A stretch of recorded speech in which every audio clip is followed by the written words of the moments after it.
السلام علیکم ناظرین، آپ دیکھ رہے ہیں جی وی ٹرو نیوز HD۔ میں ہوں آپ کی ہوسٹ ہیرا ملک۔ خبریں شامل کرتے ہیں۔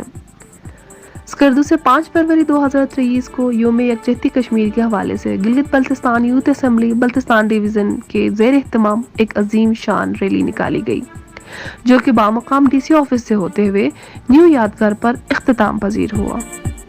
اس عظیم ریلی میں بلتستان کے یوتھ سمیت علماء کرام، سول سوسائٹی ڈویژنل انتظامیہ، ہیڈ آف ڈپارٹمنٹس کے سربراہان اور میڈیا کے نمائندوں نے شرکت کی۔ شرکاء نے بینرز اور پلے کارڈز اٹھائے ہوئے تھے اور نعروں کے ذریعے سے مظلوم کشمیریوں کے ساتھ بھرپور یکجہتی کا اظہار کیا۔